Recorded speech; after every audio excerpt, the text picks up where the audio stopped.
नमस्कार, अपना भागलपुर में आपका हार्दिक स्वागत है। पुलिस जिला नवगछिया NH 31 0 माइल से लेकर भागलपुर NH 80 0 माइल तक भीषण जाम की सिलसिला दस्तूर जारी है, जहां आज सुबह से ही शाम तक नवगछिया 0 माइल से लेकर भागलपुर 0 माइल तक भीषण जाम की समस्या बनी रही। जाम में दोपहिया वाहन से लेकर बड़ी वाहन NH 31 पर रेंगती हुई नजर आई। एक और जहां NH 31 पर भीषण जाम की समस्या बनी रही, वहीं दूसरी ओर तेतरी 14 नंबर रोड भी जाम की कड़ा से रही थी। दोपहिया वाहन सहित बड़ी वाहन 14 नंबर रोड पर रेंगते हुए आगे बढ़ रही थी। भीषण जाम से उत्पन्न समस्या को देखते हुए कई यात्री कड़कती धूप में पैदल यात्रा करने को विवश हो गए, जबकि कई यात्री मजबूरन वापस घर लौटने को भी हो गए। वहीं कई यात्री यात्रा करने के बाद थक जाने की वजह से रोड के किनारे ही अपना आशियाना जमा लिया। जाम का मुख्य वजह लोक आस्था का महापर्व बताया जा रहा है। नवगछिया अनुमंडल अंतर्गत सभी प्रखंड के श्रद्धालु लोक आस्था के महापर्व छठ पर गंगा स्नान करने को लेकर श्रद्धालुओं की तांता उमड़ पड़ी है।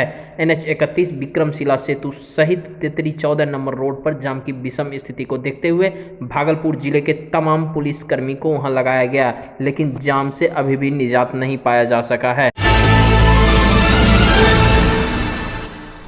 भागलपुर पुलिस को उस समय बड़ी सफलता हाथ लगी जब उसने 50,000 के इनामी अपराधी पूर्व मुखिया रविंदर यादव को भागलपुर के बाईपास थाना क्षेत्र के कोयली खुठा स्थित उनके घर से दबोच लिया। भागलपुर के सीनियर SP आशीष भारती ने प्रेस कॉन्फ्रेंस आयोजित कर बताया कि अपराधी रविंद्र यादव के खिलाफ भागलपुर जिले के अलग अलग थाना क्षेत्र में हत्या, रंगदारी, आर्म्स एक्ट सहित 18 संगीन मामले दर्ज हैं। सीनियर SP ने बताया कि गिरफ्तार अपराधी वर्षों से फरार चल रहा था, जिसकी गिरफ्तारी को लेकर भागलपुर के सिटी SP सुशांत कुमार सरोज के नेतृत्व में विशेष टीम का गठन किया गया था। आज अहले सुबह पुलिस को यह जानकारी मिली कि रविंदर यादव अपने घर आया हुआ है, जिसके बाद सीनियर SP के निर्देश पर विशेष टीम के द्वारा छापेमारी कर कुख्यात रविंदर यादव को उनके घर से ही दबोच लिया गया। पुलिस कप्तान ने कहा कि रविंदर की गिरफ्तार से लोगों को चैन की सांस ली है। प्रेस कॉन्फ्रेंस के दौरान सिटी SP सुशांत सरोज सहित कई अन्य अधिकारी मौजूद रहे। बाईपास OP क्षेत्र के खुठा गाँव में रविंद्र यादव नामक अपराधी कई दिनों से फरार चल रहा था, जिसपे हत्या, रंगदारी तथा आर्म्स एक्ट इत्यादि के कई सारे मामले दर्ज हैं। वो पिछले साल भूतपूर्व सैनिक और पूर्व मुखिया गणेश यादव की हत्या के मामले में भी शामिल था तथा उसमें फरार चल रहा था, और उससे पूर्व से भी कई सारे मामलों में वो फरार चला रहा था। इसकी गिरफ्तारी एक गंभीर चुनौती थी भागलपुर पुलिस के लिए, और इसको लेकर के एक सिटी SP के नेतृत्व में विशेष टीम का गठन किया गया था, जिसके द्वारा लगातार गिरफ्तारी के लिए प्रयास किया जा रहा था। इसी क्रम में यह सूचना मिली कि जो उक्त अपराधी है अपने घर पे आया हुआ है, और उसको उसकी गिरफ्तारी हेतु फिर विशेष टीम को निर्देशित किया गया, और विशेष टीम के सदस्यों के द्वारा आज उसको सुबह में वहाँ जा करके उसको गिरफ्तार किया गया। NGT के गाइडलाइन और कोविड-19 के गाइडलाइन के बीच इस बार काली मूर्ति विसर्जन और छठ पूजा का आयोजन हो रहा है। इस बार भागलपुर में गंगा नदी के किनारे मूर्ति विसर्जन के लिए कृत्रिम विसर्जन घाट और छठ घाट तैयार किया जा रहा है। इस विवाद हमारे संवाददाता ने जायजा लिया। मौके पर नगर निगम के मेयर सीमा शाह, डिप्टी मेयर राजेश वर्मा, काली महारानी पूजा समिति के शिशुपाल और नगर आयुक्त J प्रियदर्शनी ने भी वहां रहकर सभी गाइडलाइन को पालन करवाते हुए दिखे। आइए देखते हैं एक रिपोर्ट। देखिए, एज़ पर NGT गाइडलाइंस हम लोग को जो भी वाटर बॉडीज़ हैं, तो वाटर बॉडीज़ में विसर्जन नहीं करना है। तो इस पर्पज़ के लिए हम लोग जो छोटे मोटे व्यवस्था कर सकता है, यहाँ पे मुशहरी घाट में हम लोग 2 तालाब बनाया, एक छोटे तालाब हैं और एक बड़े तालाब हैं। तो इसके अलावा भी हम लोग और घाट्स में भी ऐसे सेम व्यवस्था कर रहे हैं। लेकिन अब सामने छठ भी है, भीड़ भी होगी, आस्था का सवाल है, स्वच्छता का पर्व है, कोरोना का भी डर है।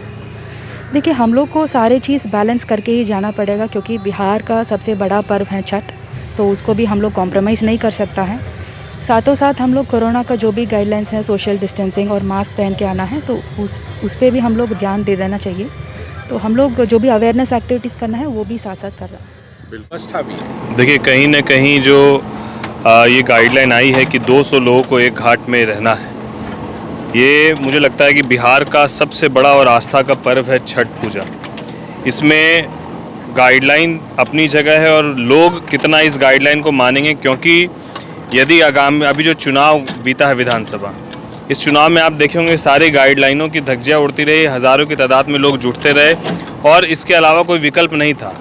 चुनाव लड़ना था तो लोग जुटाना था और लोगों को संबोधित करना था, ठीक उसी तरीके से। ठीक हो गया, अब सब कुछ हाँ। एक तरह से ठीक है। इसीलिए वो गाइडलाइन जो 200 लोगों को एक घाट पर जुटाने की, उससे ज़्यादा नहीं होना चाहिए। ऐसा हमको नहीं लगता है कि ये संभव हो पाएगा। ये आस्था का पर्व है, लोग घाटों पर आएंगे, अर्घ देंगे, सुबह और शाम दोनों को अर्घ देंगे। हम लोग मूर्ति विसर्जन को लेकर व्यवस्था है, मूर्ति विसर्जन को लेकर हम लोगों ने सारी व्यवस्थाएं दुरुस्त कर ली है। जो जहाँ जो कमी पाई गई उसको दिशा निर्देश किया गया है कि किस तरीके से मूर्तियों को जाने में दिक्कत नहीं हो, लोग को विसर्जन करने में दिक्कत नहीं हो, अगल बगल व्यवस्थाएं दुरुस्त हो, उन सबों को दुरुस्त कर लिया गया है। नगर आयुक्त शिशुपाल जी, नई जिम्मेदारी के साथ आपका पदार्पण हुआ है, मानेंगे लोग?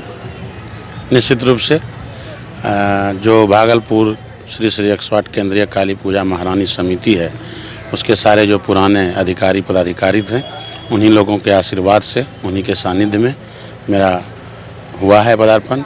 मैं आया हूं और उन लोगों का सहयोग और आशीर्वाद लगातार मुझे मिल रहा है। मूर्ति गंगा में जाएगी या जो गड्ढे बनाए गए हैं उसमें जाएगी? नहीं, गड्ढे नहीं, जो गंगा से जुड़ा हुआ, ये देख रहे हैं सामने, हम लोगों ने मांग किया था जिला प्रशासन से। तो जिला प्रशासन से मांग करने के बाद जिला प्रशासन के आदेश से या नगर निगम प्रशासन के सहयोग से ये जो तालाब बनाया जा रहा है, जिसमें अभी भी लगातार काम चल रहा है, मैं सुबह 9 बजे से यहाँ हूँ। राष्ट्रीय प्रेस दिवस पर भागलपुर में जिला प्रशासन द्वारा परिचर्चा का आयोजन किया गया। मीडिया कर्मियों ने महामारी के दौरान के अनुभवों को किया साझा। भागलपुर में राष्ट्रीय प्रेस दिवस के मौके पर समीक्षा भवन में एक परिचर्चा का आयोजन किया गया। वहीं परिचर्चा में मौजूद पत्रकारों को संबोधित करते हुए जिला अधिकारी प्रणव कुमार ने कहा कि भारतीय स्वाधीनता में पत्रकारों की महत्वपूर्ण भूमिका रही है। महात्मा गांधी, दादा भाई नौरोजी जैसे लोगों ने पत्रकारिता के माध्यम से लोगों के बीच स्वाधीनता संग्राम के लिए अलख जगाने का काम किया। डीएम ने कहा कि कोरोना काल में पत्रकारों ने अपनी महत्वपूर्ण भूमिका निभाई। जिला प्रशासन ने लोगों को उम्मीदों पर खरा उतरने का काम किया। इस दौरान भागलपुर के मीडिया ने बेहतरीन काम किया। वहीं परिचर्चा में पत्रकारों ने भी कोरोना काल में अपने कार्यों के दौरान हुए अनुभव को साझा किया। पत्रकारों ने इस दौरान मृत पत्रकारों को भी मुआवजा देने की मांग की। परिचर्चा में राजीव सिद्धार्थ ने कहा कि मीडिया के लोग निर्भीक होकर वैश्विक महामारी के दौरान कार्य कर रहे थे। उन्होंने कहा कि मीडिया जनता की आवाज़ है, यह मीडिया कर्मियों ने कई साबित किया है। परिचर्चा को संबोधित करते हुए अनुज कुमार शिवलोचन ने कहा कि मीडिया कर्मी कंटेनमेंट सेंटर और कंटेनमेंट जोन में भी लोगों की समस्याओं को मुस्तैदी से दिखाने का काम किया है। परिचर्चा में डीडीसी सुनील कुमार, डीपीआरओ आलोक सहित कई पत्रकार मौजूद रहे। बेहतर तरीके से अपने कर्तव्यों का निर्वहन किया है। और आज जैसा मैं दोहरा रहा हूं कि आप लोग बिल्कुल लेखनी के साधक हैं, लेखनी के पुजारी हैं और लेखनी में बहुत शक्ति है। आप एक विचारधारा हैं, आप चाहें तो एक नई क्रांति ला सकते हैं। कई समाचार पत्रों को आपने देखा होगा, यदि आपने इतिहास पढ़ा है, आपने स्वतंत्रता आंदोलन पढ़ा है, कोई एक विशेष विचारधारा को लेकर के आप डिफरेंट लोगों के ओपिनियंस छापते हैं तो वो एक क्रांति हो जाती है, एक शुरुआत हो जाती है, एक माहौल बन जाता है और लोग उसको धीरे धीरे अडॉप्ट करना शुरू करते हैं। और कई समाचार पत्रों को मैंने देखा है, यदि आप शुरू करते हैं, यदि हरियाली पर आपने शुरू किया तो लगातार आप हरियाली पर लिखते हैं, कभी पर्यावरण पर आप शुरू करते हैं तो पर्यावरण पर लिखते हैं और लोगों के बीच वो जागरूकता, एक बहुत जबरदस्त जागरूकता आती है। तो आप लोगों की पहुंच को देखते हुए, आप लोगों की रीच को देखते हुए हम ये भी एक्सपेक्ट करेंगे कि ऐसे मुद्दे जो हमारे सामाजिक सरोकार से रिलेटेड हैं, सरोकार से रिलेटेड हैं, उन सामाजिक सरोकार के मुद्दों को निश्चित रूप से आप अपनी आगे बढ़ाएं ताकि पत्रकारिता के साथ साथ ही आपकी जो पहुंच है, आपकी रीच है, आपकी एक्सेसिबिलिटी है, उसका फायदा भी आम आवाम तक, जनता तक पहुंचे। जो फील्ड में दौड़ रहे थे, वेब पोर्टल के लिए काम कर रहे थे, वो तमाम लोग इसके लिए धन्यवाद के पात्र हैं। इस कोरोना काल में काम करते करते तमाम लोग उससे जूझे भी, कोरोना पॉजिटिव हुए भी और एक हमारे मित्र की जान भी चली गई। कानपुर के रहने वाले थे, जागरण में वो यहाँ जॉब करते थे। उनको भी इस मौके पे, संकल्प दिवस पे हम लोग उनके लिए कुछ प्रार्थना भी करें ताकि और किसी के साथ वैसी कोई हादसा होने के पहले अलर्ट हो। अलर्ट करने का काम हम ही लोगों ने किया है। प्रशासन की भूमिका, पुलिस की भूमिका जरूर रही, लेकिन वो प्रसार का माध्यम हम लोग थे।